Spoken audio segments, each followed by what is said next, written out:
Call to order the meeting of June 3rd, 2024 at 6 p.m. Please stand for the Pledge of Allegiance. Pledge allegiance to the flag of the United States of America and to the republic for which it stands, one nation, under God, indivisible, with liberty and justice for all.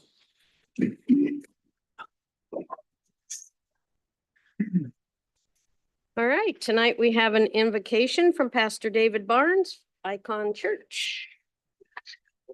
Bow your heads while we pray.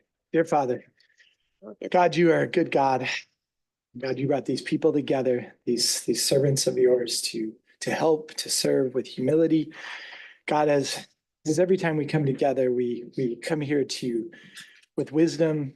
We ask you for discernment, and we ask you for just blessing upon our words, grace, mercy for one another, and God, just protect our community. Protect those people that are out right now that are looking after this community, being the police, the firemen, anybody who is a civil servant. God, would you do that? And thank you for these wonderful people that have given their lives, this council, to serve you and to serve others. What an amazing calling. And God, thank you for the purpose that you've given them and that they would humbly come before you. So God, thank you for this evening that we get to come before you and serve you. And may all things that happen here tonight glorify you. In Jesus' name, everyone said, amen. Thank you, Pastor. You're fighting for our rights. All right, will the clerk please call the roll? Potato, Here. Bowman, Here. Brown. Is Councilmember Brown absent tonight? Yep, Councilmember Brown notified me and the city administrator that of his absence tonight. Clarigat, Here. Cole, Here. Alfers, Here. Ranky. Here. Right. Do we have a motion to excuse Councilmember Brown? Councilmember Potato, I make a motion to excuse Councilmember Brown. do I have a second? I'll second it. Seconded by Councilmember Ranky. All in favor? Aye. Any abstain? No? Right, passes unanimous. Okay, we have a presentation tonight. I call on East Pierce Fire and Rescue Chief John Parkinson.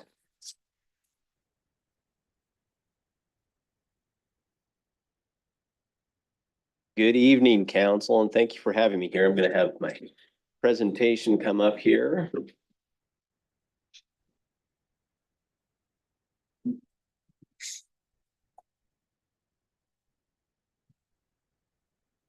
There we go.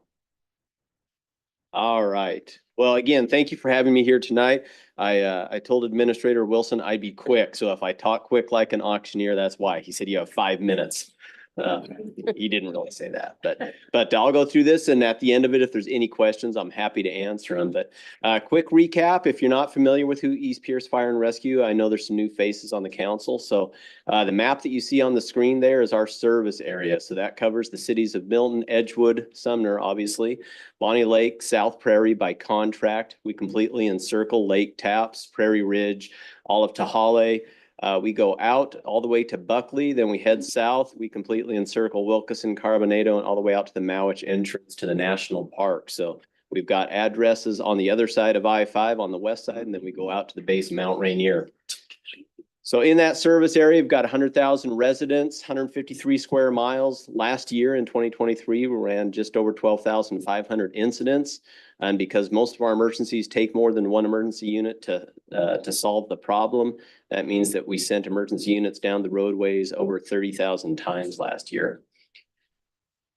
As far as governance goes, just like you have a city council, we're represented by 7 elected fire commissioners. And they're appointed to 6-year terms. Just like you, they set budget for the district and also set policy.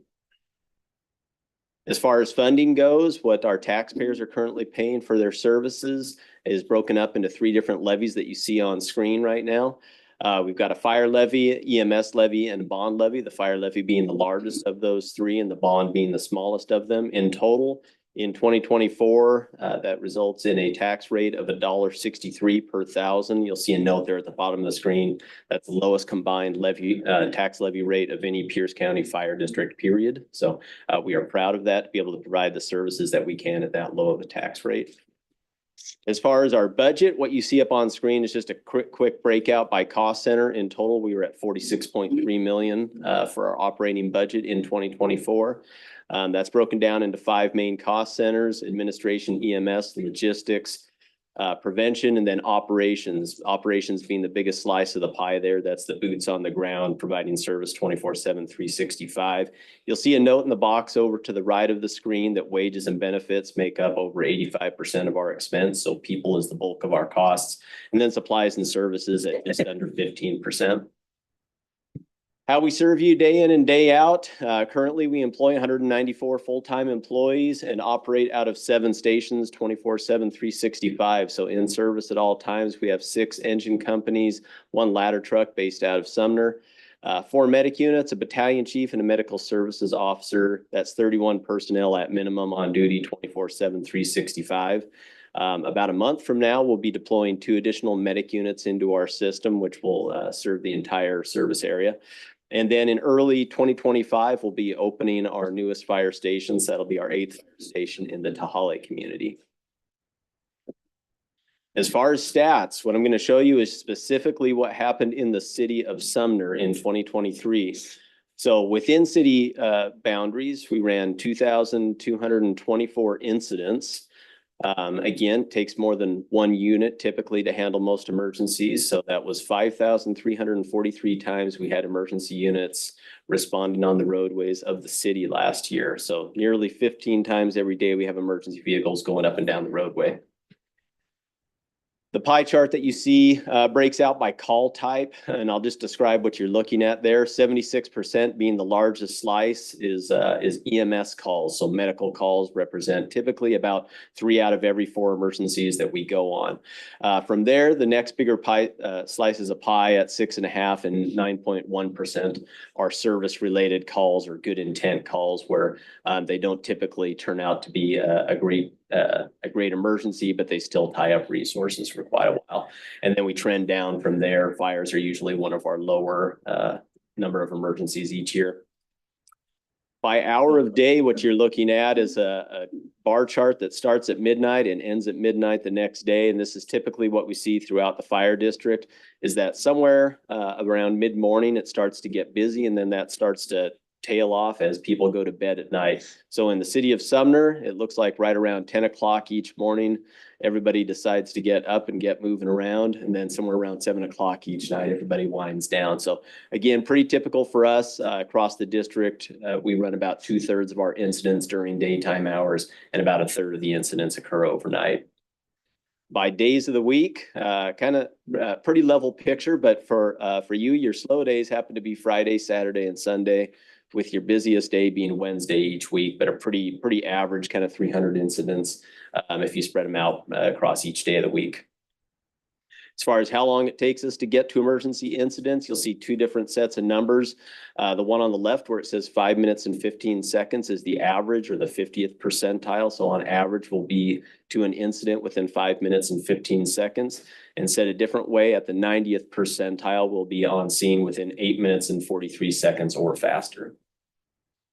So major milestones for East Pierce Fire and Rescue in 2023, put a number of them up on screen, but brought in multiple large recruit classes, and that was primarily to deal with attrition from retirement, but also for the opening of Station 124 up in Milton, which I'll talk about in a second, to prepare for opening up our Tahale Fire Station and also staffing those additional medic units.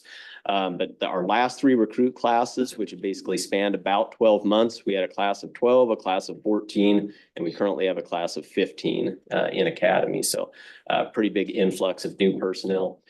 We completed our first new fire station construction project up in Edgewood. That completed back in October. So we were excited to have our crews back home there. They were temporarily relocated up to Milton.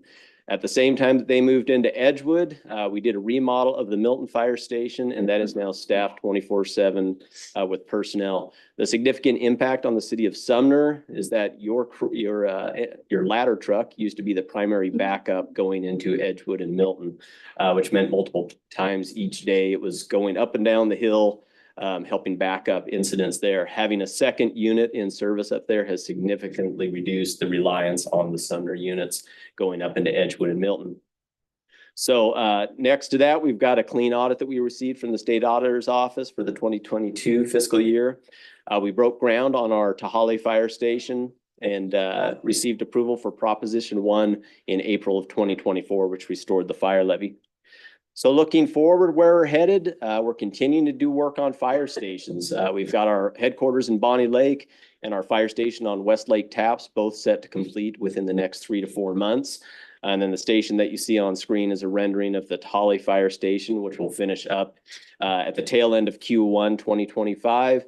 And then later this summer, we'll be breaking ground on our last new station, which will be the Prairie Ridge Station, and it'll complete in about a year from when it break ground, so probably fall of 2025. Next thing that the board is working on is trying to fund our phase 2 projects. So our first phase of capital facilities projects handled 5 fire stations and some equipment, but we've still got several stations in need of either serious remodel or replacement. Starting off with our Milton Fire Station, which is owned by the city of Milton. They need that facility back, so we're working on a plan to be able to replace that.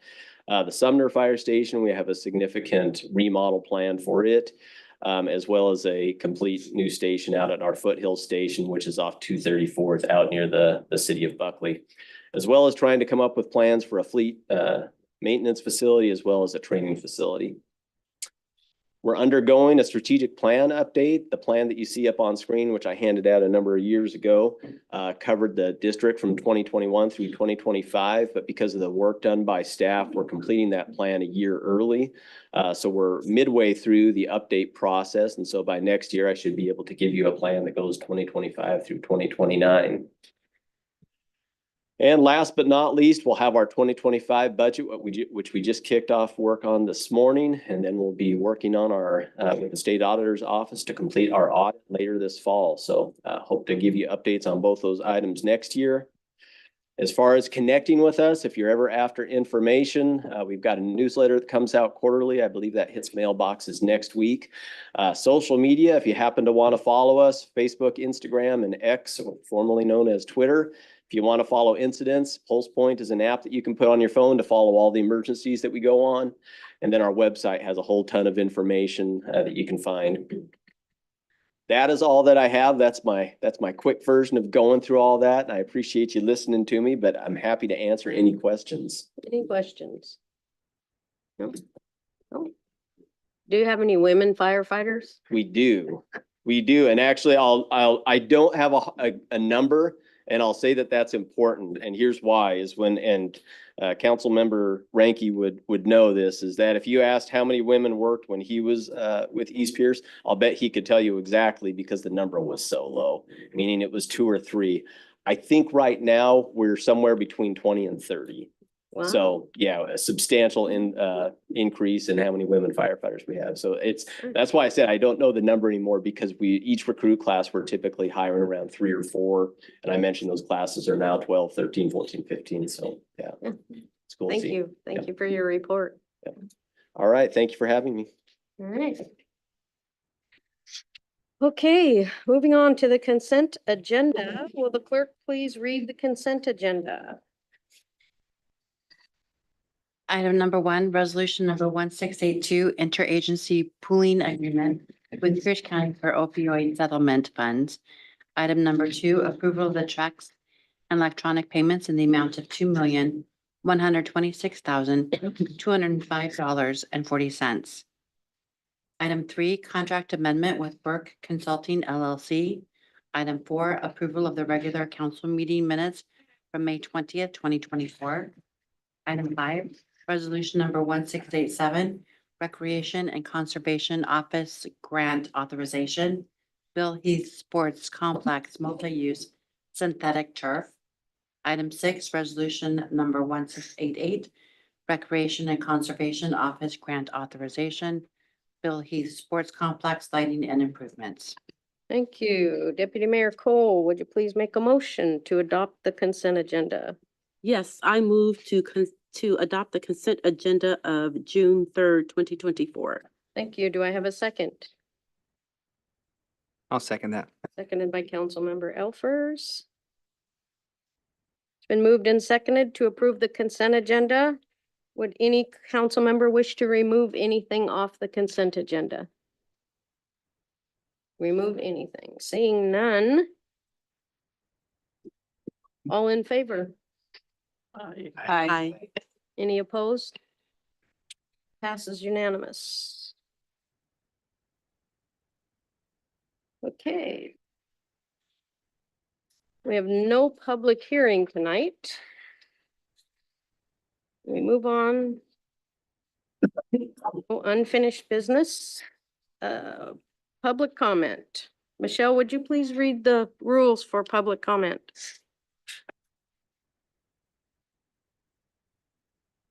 This is the time for you to address the mayor and the council as a whole regarding items that are not on the agenda. When the mayor calls your name, please approach the podium. If you're participating via Zoom, use the raise your hand or telephonically press *9. Before you begin your remarks, please state your name and address or city in which you reside for the record. You have 3 minutes to speak.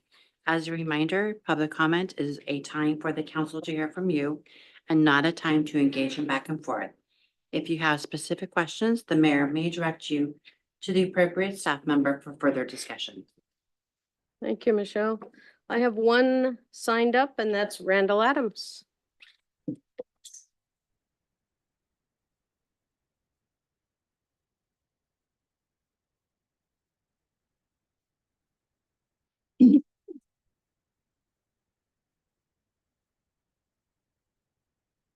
Randall Adams, 63rd Street, Court East. I'm going to talk to you in regards to a recent meeting on the sale of the golf course and the net funds that you're receiving. 41 million, I believe, is what it netted out to. And then remind you that the city council had previously suggested that they would allocate 20 million toward the White River project and then 10 million toward the utility complex of the funds coming from that, and then keep the remaining funds at your discretion.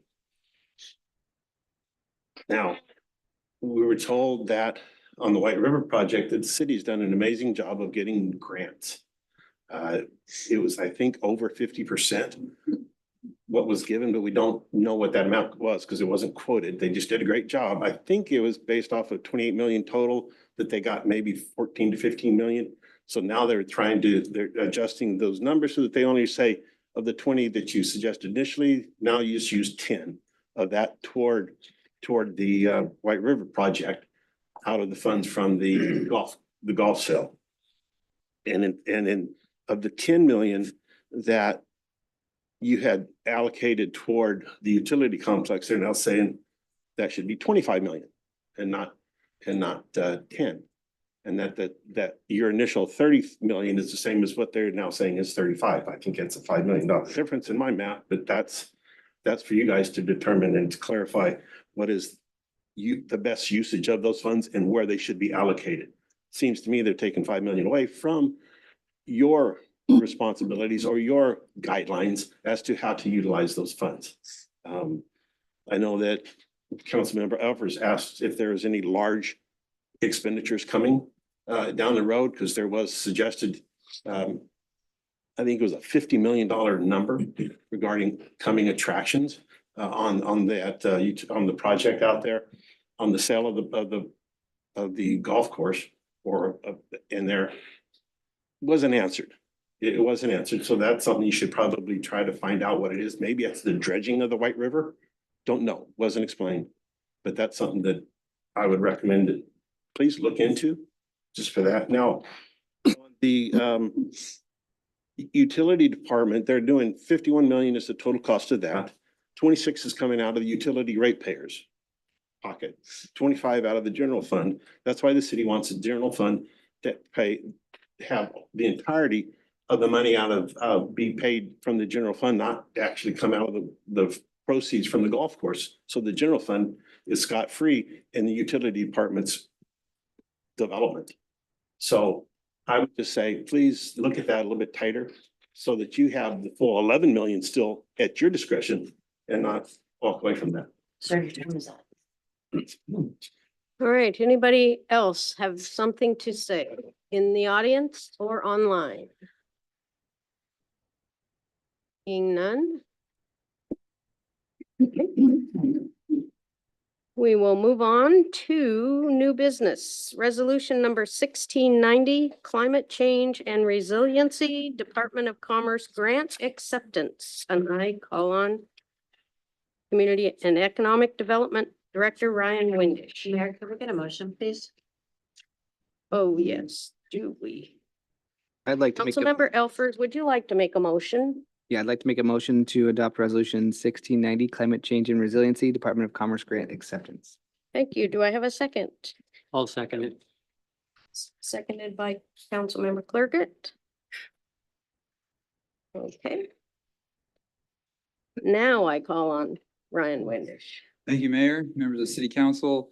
Before you is Resolution 1690, which would authorize the acceptance of a $500,000 grant from the Department of Commerce that is to be spent on plans and code changes that would respond to state law around the need to plan for climate change and resiliency. This is a grant that was budgeted by the state. They budgeted $30 million to help jurisdictions meet these requirements. And the city of Sumner is receiving 500,000 based on our population size and also on our planning schedule. So the documents contain a scope of work looking at doing 5 major deliverables, which include a vehicle miles traveled and greenhouse gas reduction action plan for 100,000, an ADA transition plan, which is a $150,000 budget. I'm not sure why ADA transition plans showed up in the Climate Resiliency Act, but it did. So it is definitely an item that we need to be taking care of. Deliverable 3 is the Water System Plan Climate Vulnerability Assessment Report for $80,000. And that's really to make sure that we're planning for an adequate water supply as things may change. Tree Canopy Assessment Report, $70,000. Tree canopy is important for shading, especially in urban areas where you have a heat sink in the asphalt that creates increased temperatures. So we want to understand our canopy assessment. And then deliverable number 5 is any policy and updates and code development that might result from those previously listed 4 deliverables for a total of 500,000. So that is the essence of it. I'd be happy to answer any other questions. Any questions? Any questions for him? Mr. Elfers? I was just curious, so what percentage of the grant would you say is funding some of the, because I'm assuming you said it was some of the things that were mandated from the state? Yeah, it's all mandated really in one way or another. So they're all mandates that were unfunded, Now they're funding it. and now they're funding it through a grant. Okay. But yeah, Is that conventionally how they fund mandates when they do that? Is that historically they fund through grants, or is there other ways of funding? when we do, so this is a pretty large planning related grant.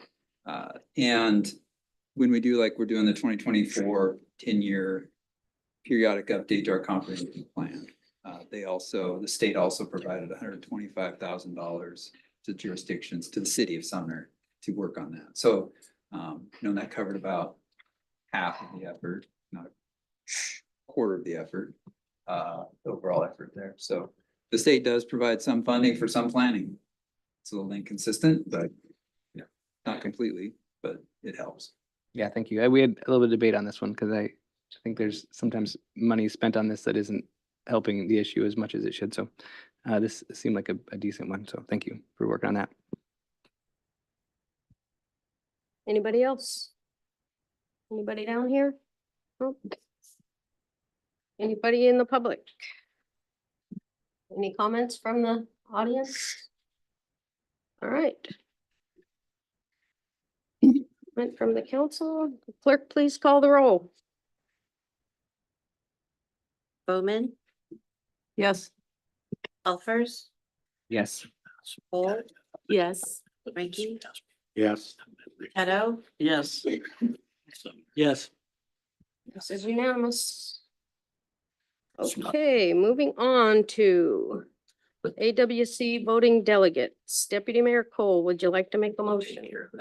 Yes, I move to discuss identifying the voting delegates for the AWC conference business meeting. Thank you. Do I have a second?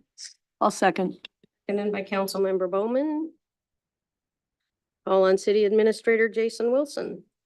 Good evening, Mayor and Council.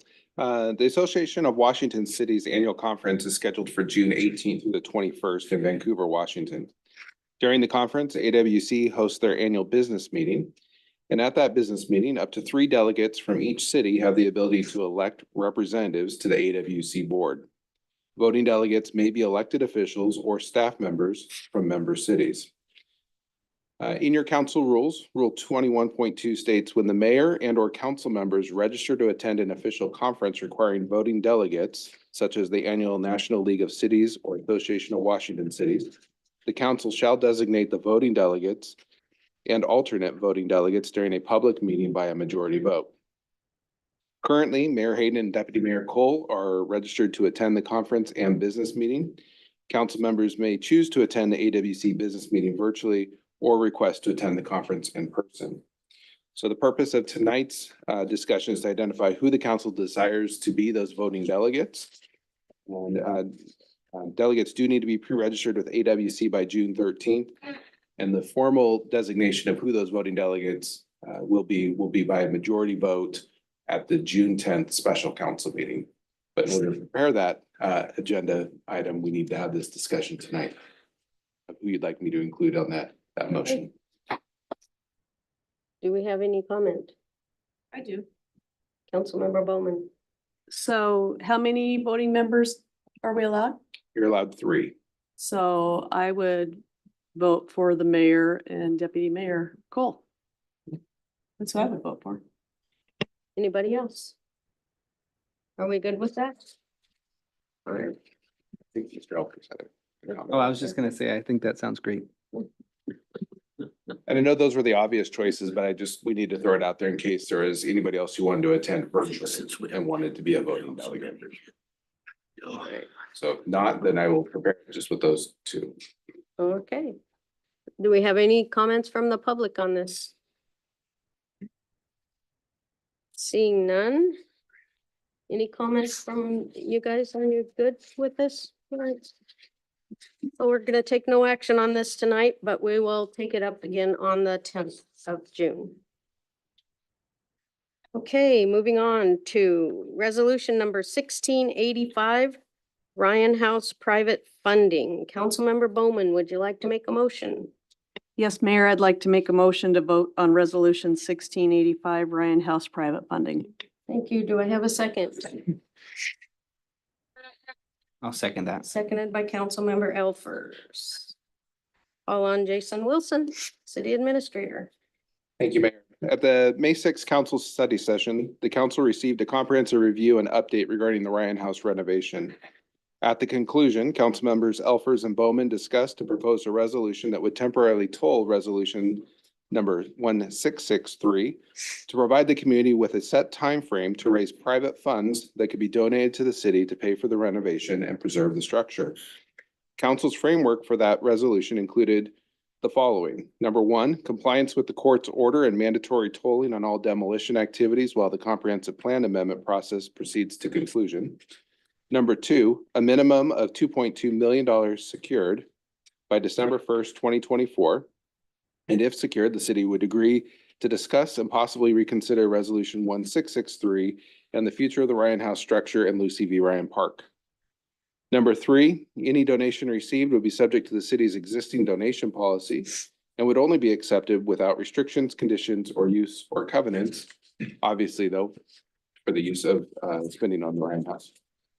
Number 4, no staff time to be used to assist with fund development or grant applications. And number 5, if the public successfully fundraises the full amount above, City Council will consider repurposing the estimated demolition costs of $300,000 to help with preservation and or renovation costs.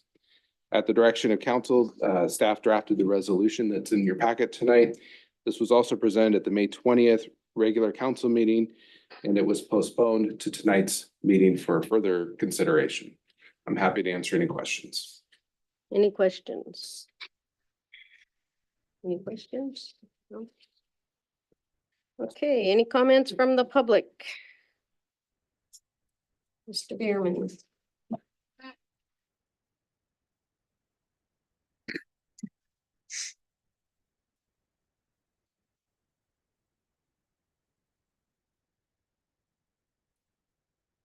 Right, right.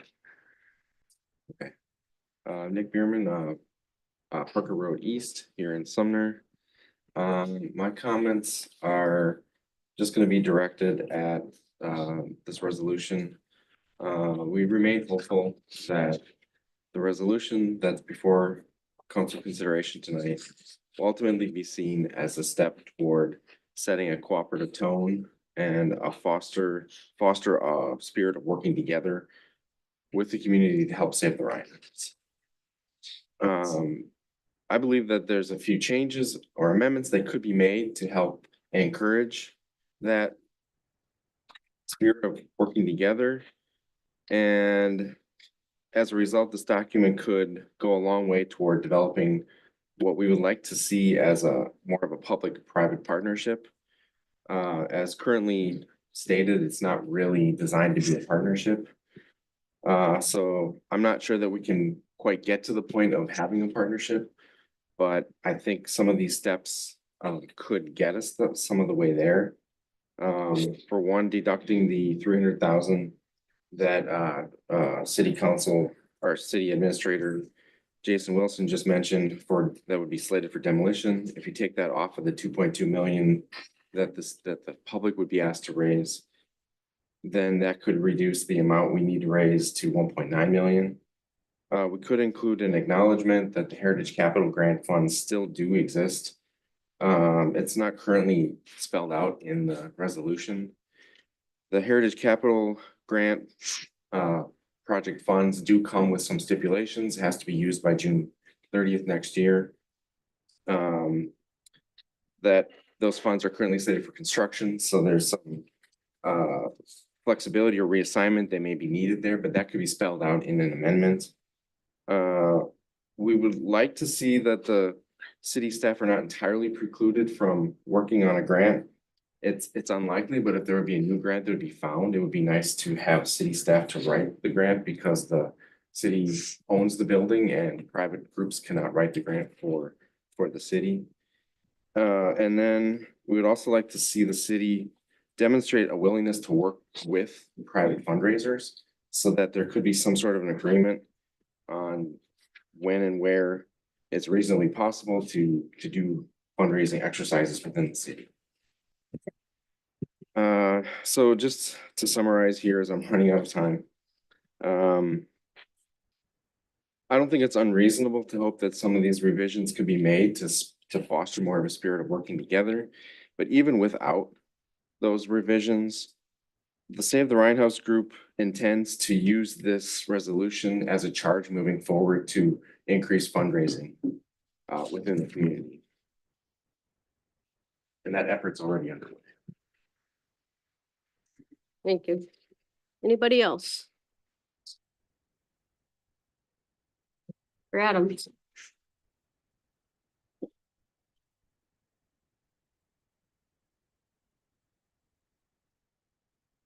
Randall Adams, 63rd Street, Court East. Let me begin by expressing my deepest gratitude and respect for this council, for actually your efforts to try and have some format with which to save the Ryan House. That hasn't been something that we've heard previous to, and it is not unnoticed. Greatly appreciate that. I want to bring up some of the comments or actually the judgment from the courthouse or from the judge, what he said in item number 18, because the city failed to comply with SEPA before approving the demolition process, the demolition permit is rescinded for this reason too, and for the matter is remanded to the city to follow proper SEPA process and the comprehensive amendment process before making any decision before the demolition of the Ryan House. Now, the city is holding on to 1663, which you voted, that the Prague Council voted to demolish the Ryan House. That is an action by definition. When you vote to demolish something, that's an action that you are precluded from doing. So why are we opening up that and holding on to it as if it's so important? You guys have the right, if this doesn't happen, to then vote and say, no, we gave it a chance. Let's demo it.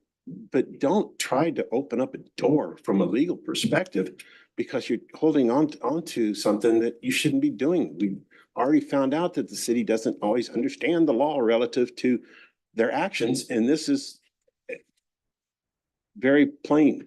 That the judgment says you can't do this. Why are you trying to hold on to it? It also says the application of fact to law is reviewed under the clearly erroneous standard. A decision is clearly erroneous when the court is left with a definite and firm conviction that a mistake was committed, even if some evidence supports that decision. Now, the city is, I believe, is stating something regarding to why they should keep 1663 in existence. This states, no, you don't do that. You don't get to do that anymore. You need to let that bird fly and start anew. And that's what the judge said. Start with a new comp plan and let's get it done and done right, if that's what you're going to do. And again, thank you kindly for your efforts. We have heard. Anybody else? Come on up, state your name and where you live. Casey Henderson, 162nd Ave East. The big thing that I'm having a problem with is the verbiage that's in there where it talks about could possibly look to change it and save the Ryan House and could possibly put that $300,000 in demolition money towards renovation costs. It almost just seems like an escape clause, and verbiage is very important in these kind of things. And that just makes me very shaky. Thank you. Anybody else? Amy Rang.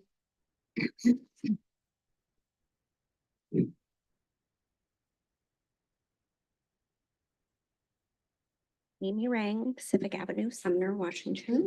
I would like to ask the city council to pass a resolution to work with the community to restore the Ryan House and implement some of the recommended changes that were offered tonight. The Ryan House is a valuable piece of our community and it plays a vital role. I think that preserving the Ryan House is achievable if we work together. I haven't been to Loyalty Park in decades. My kids are grown. I might not ever go to Loyalty Park again, but it's still really important to me that Loyalty Park is a part of our community. It makes our community stronger. It serves a great purpose for our kids, and I'm happy that my money goes to support that, my tax dollars. And I feel like the Ryan House is the same thing. Not everybody in the community might be interested in history. They might not be interested in preservation. I get that. But it serves an important role and an important purpose in our community, not just for all of us today who are here and interested, but for future generations. So I do absolutely think it's worth preserving. The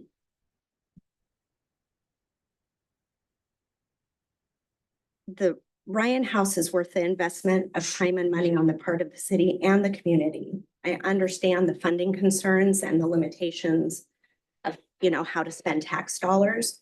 But I think that there's a role for the city to play and there's a role for the community to play. And I think if we can each do what we're, able to do, I really think this is something achievable.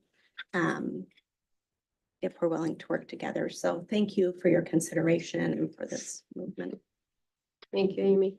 Anybody else? Come on up. You had me, Paul, right? Sorry, I wasn't planning on speaking tonight because I have a terrible cold, but the things that really stick out for me on this whole thing, like I said before, we got 9 months stolen from us to come up with $2.2 million that we could have been working on if we knew we had a chance to get to this point, which I appreciate that we're at this point. What I ask at this point, if it's not too late, is you give us that 9 months back. From now to December would be 6 months. I request an additional 9 months, which would be September 3rd, 2025, to give us that time. You think it's gonna cost 2.2 million? Great, but we deserve that 9 months back that was stolen from us. And I agree with my husband that we need those 2 words out of there. I learned a lot about the legal process the last 2 years with this city, and words matter. Words matter big time. And those are an escape clause. That's what it is. Who wrote that knew what they were doing. And those need to come out. Thank you. Thank you. Anybody else? Any comments from council? Yes. Okay, I'll start with you. So, thanks. This issue's always been about lack of funding. The intent of the resolution that Councilmember Elpers and I brought forward was to show that as a council, we are listening. This is stated clearly in the resolution. I quote, "This resolution is intended to acknowledge that the city council is listening to those members of the public, including the separate group Save the Ryan House, who have repeatedly requested time to engage in private fundraising efforts geared towards saving and preserving the Ryan House structure," end quote. The city of Sumner has said from the beginning that private funding would be accepted.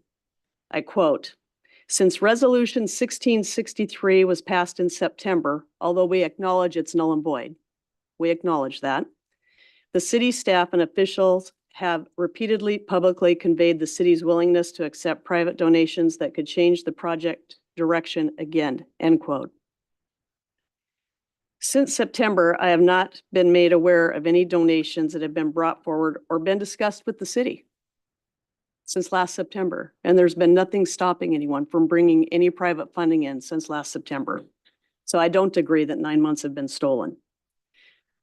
We were attempting to create an opportunity to formalize the fundraising process in hopes it would make it easier for those attempting to raise funds. I quote, "The council intends that this public formal clarification help support enthusiasm for the community's private fundraising efforts to save the house, and those future efforts be conducted positively and in the spirit of partnership with the city. The council hopes this expression of intent and formal pause tempers the continuation of inaccurate rumors and accusations aimed at city staff, council, consultants, and volunteers," end quote. Although in the resolution, it clearly states, and I quote, "This resolution is intended to focus on any public efforts back to the issue of funding and clarify any misperceptions arising from the claims and rumors circulating social media and public comment," end quote. I feel the resolution has been misquoted and that based on public comments recently, the resolution is not acceptable to the public and the resolution does not meet the desires of those making public comments. There is not a singular plan that has been proposed to the city council by the public. There are 3 different groups at this time that have been formed: the Save Our Sumner Committee, Save the Ryan House, and the Sumner Historical Society. Which group are we to listen to? All, one, or none? We also have a large amount of the community telling us they would like the city to make a park where the Ryan House is. I find it ironic that the same people who demanded so much from the city now are having a hard time themselves raising the funds. But the city has been expected to raise the funds, and the city has said this is about funding. There are 10,621 citizens in the city of Sumner that this council must represent and always be looking out for the best interest of myself, as well as my fellow council members, the mayor, and some city staff are citizens of Sumner. I have witnessed one person, Nick Bierman, truly come to public comments with tangible potential solutions rather than ranting and making accusations at the council, city staff, and mayor. I have personally spoken with and met with him on several occasions, and I thank him for his time. I have also spent time talking with Randall, hoping that they could educate me on things that I was not aware of prior to coming to this council January 5th. So I thank both of you for taking that time, and I can only hope that our engagement has been one that has been valuable for all of us, and I will continue to do so in the future. I am proud to live in the city of Sumner. I'm proud to serve on the city council with my fellow council members and mayor. I know we are always working hard to keep the best interest of all 10,621 citizens, as well as the businesses that reside in our city, in mind. I am mostly proud, though, of the employees of the city. They show up every day with the right heart, spirit, and mind, as well as knowledge to make this the best city in Western Washington. This must be why we all choose to live here. With this said, at what point do we vote? We might have some other comments. Okay, so thank you. Have a comment? Yeah. Thank you, Carla. So even though I've been gone for a month, Ryan House has been very much part of my journey. But my main concern about the house is the poor state of the structure of the house and the safety concerns. We should honor the deed by developing the park that would honor Lucy V. Ryan. The donors didn't expect the house to be standing nearly 100 years after they gave it to the city in the 1920s. They talked about after 5 years developing a park. I am concerned about the cost to operate the house if it is rebuilt. As we look to future budgets, it's anticipated that in a couple of years, city expenses will outrun the income. What services or staff could be cut because of Ryan House operations and maintenance? Is that the best use of city resources? What does Save the Ryan House group expect should the house be saved? I don't believe any organization can assume that they would occupy the house. There would need to be a competitive process. And at this point, I'm not supporting the resolution. Thank you. Anybody else? Go ahead. Yeah, I'd like to comment. I'd love to save the Ryan House, honestly, but at what cost? We tried as some new council members to do this resolution. It was nitpicked apart. They wanted verbiage change. You wanted dollar amounts change. You wanted credits. I think all of us on the council here know there's 300,000 for the demolition and the park would go towards it. The grants are one thing. There are also a lot of parameters around those and benchmarks, funding that goes into that. We've also heard from, a lot of people, citizens. I have a whole file and I print out every email. And some of them are from people and the citizens of the community that are wondering why we're still spending money on this. And, the cost that it's costing us to do these resolutions, this really hasn't helped in my opinion. We got to serve everybody in the community. So I'm going to vote no on this resolution at this time. It doesn't seem to be helping. I'm hoping that down the road we can come up with the money. The city's willing to do their portion. But at this time, it doesn't seem to be helping, and I'm not going to support this resolution at this time. Is there anybody else? Councilmember Cole. Look at your hat. Thank you. So I have lived in Sumner for over the last 7 years, and I do support halting the demolition of the Ryan House. And I support it not because I have fond memories of the Ryan House, and I don't support it. I support it not because, I have 2 adult sons and not because they had field trips there or anything like that. I support it because there's just so much community support for the Ryan House itself. So I know that there are a few, I think Carla mentioned 3 community groups that are very vocal and passionate about the Ryan House. And I believe that my role as a city council member is to listen to Sumner residents and to make the best policy decisions for them. There have been individual residents also that have voiced their support for saving the Ryan House. Some of those residents and non-residents were here in person, some sent emails, and some even left voicemails for us.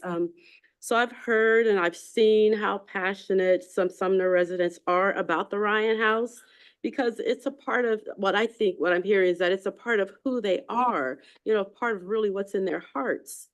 And so I totally get that. I totally understand that. But I think, I'm sorry, I've lost my place a little bit. So because I've seen and I've heard this, and I'm just slightly concerned that there is a $2 million lift in order to save the Ryan House, in order to move forward. I think it might be a little tough. I don't know anything about fundraising, but I do say, let's go for it, right? But I do have some concerns. I think that those are the really good things that I'm just so, excited about and in favor for the Sumner community. But like I said, I have some concerns.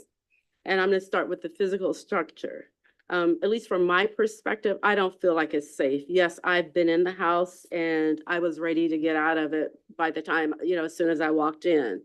I do not like the idea of construction workers or firefighters having to go in there, even someone who might possibly break in. They go in there and then a wall collapse and then they've lost their life. I don't want to see anything like that happen. It's a possibility. And as I mentioned, I did tour the house and I was ready to get out of there. I've seen pictures and I think the pictures really don't do justice to what you actually see when you're physically in the house. So I really had hoped overall, when we were first really talking about the Ryan House, that this would be a venue that we could use for community events. I think I heard someone mention that, that they thought that was a possibility as well. So I think that would be great. And I've thought about maybe having myself holding events there, little get-togethers with family, friends, that kind of thing. But in the state it is now, obviously that's not a possibility. I just don't see that being a possibility anytime in the near future. And mostly just because I mentioned before, I'm just really concerned about anyone who goes into that house to do work or do anything. I just think it should not happen. And then I also have some concerns about the funding that's needed. I mentioned, that I don't know anything about fundraising. But what I think is really important, that I would not want Sumner citizens to have to bear the burden of funding the renovations for the house. I can't even think of a way that I could justify the increase. And I think maybe you might even have to cut city services if you really think about, a $2 million loss to the city of Sumner. So because of those reasons, it's really hard to really support the resolution as it's written.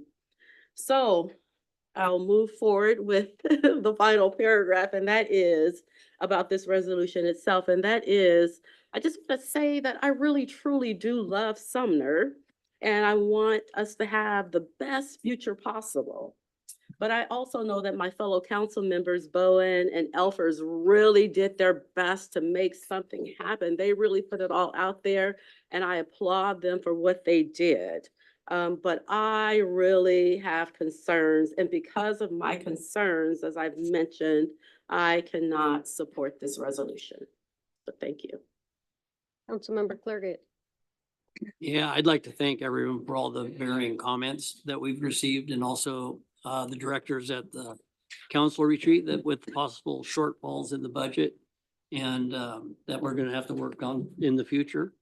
So, and also that we have spent a lot of time and dollars on the Ryan House project, and there's so much more of the city that needs attention. piecemealing something together costs even more in staff time and dollars. So I don't really think that's a really good option. Resolution 1685 seems to be causing more confusion than help, I believe. And we need to listen to all the public and not just the few. And we have to be very mindful of the people's dollars. Thank you. Thank you. Councilmember Elfers. Does that mean I'm least? I'm last, not least, hopefully. Just wanted to thank everyone here. I really did, one of the main reasons I brought this forward was, that Councilmember Bowman and myself did, but was to just encourage public feedback. I think that was a mistake in September last year that there wasn't an opportunity for feedback. And I think we really accomplished that. I thought we got a lot of response, a lot of comment, a lot of ideas. So, and I suggested this resolution with the intention of showing the public what collaboration could look like. I wanted to clearly state what could lead to success, in short, finding the funds. I also wanted to give people more options to provide feedback. We did get that feedback, but unfortunately, it wasn't about what folks didn't like in the resolution with no organized, and there wasn't a really organized effort forming of how they would find the funding. So I was trying to tell the public, you're here to solve a problem that the city couldn't solve. But I didn't hear that. It seems a little odd that I'm going to vote no for my own resolution, but that's what I have to do. Hopefully, by voting against this, we can remove the distraction of the process and get people focused on the funding. The city is still available for people to seek and donate funding even without the resolution. So I just want to thank the public for being involved in this. I feel like we are trying to represent the city. I appreciate the feedback. I feel like there could potentially be a solution. I just don't think this is getting us closer. Thank you. Thank you. Okay. I do have one more thing. Okay. So with that being said, I think what's really important to keep in mind is there is nothing stopping any of the groups to do fundraising. Nothing at all is stopping anyone. To Andy's point, I agree with him. I don't think what our intent was occurred. And so with that being said, I too will vote no to take all of the chaos away. I would encourage and be happy to help out in any way when it comes to the fundraising aspect. But I think the intent was not understood as to what we were trying to do. So I thank you guys. But again, nothing is stopping anyone from raising funds. All right. Will the clerk please call the roll? Elfers, No. Ranky, No. Cole, No. Bowman, No. Clarigat, No. Potato. No. As no, unanimous. All right. Moving on to reports. Councilmember Ranky, do you have a report tonight? I'd just like to say that I'm a month in to the council here and I've done a lot of my orientations. I think I have one left, the cemetery, but I met with all the department heads pretty much and about what they're all about. I've been to a lot of different meetings, just continue to learn and figure out the city and what's going on and appreciate everybody's time and effort helping me out this last month. So that's it really. Thank you. Councilmember Potato. I don't have too much, but just want to congratulate all the seniors who are graduating because I know this is a big step in their lives and, and it's good to be back into Sumner and, I appreciate all the passion everybody has about the Ryan House. I worked for 7 years working on getting the Y, but it was a public-private partnership. And it does take a lot of time and effort to get the fundraising, so. Councilmember Cole. I do not have a report tonight. Councilmember Elfers. I don't have a report tonight. No, nothing tonight. Councilmember Bowman. I do. I would just like to share, so I sit on the Rainier Communications Commission because Council Member Cole told me how fun and exciting it is or not. And it's very early when we do this, but it is pretty cool. That's who all this visualization and the video stuff, they are recording all these type things, these meetings. Sumner passed the interlocal agreement, so a lot of work went into that. We talked about that back in May. At the May 6th council meeting, that's all signed now. But with that said, Pierce County TV was nominated for their second Emmy this year. So they've already gotten one Emmy. They're, have been nominated for their second Emmy this year. So hopefully they'll get another one. It just tells you, it's a testimony to all the good work that they do to make sure all of this stuff gets videoed and shared with the public. Thank you. Go ahead, council member.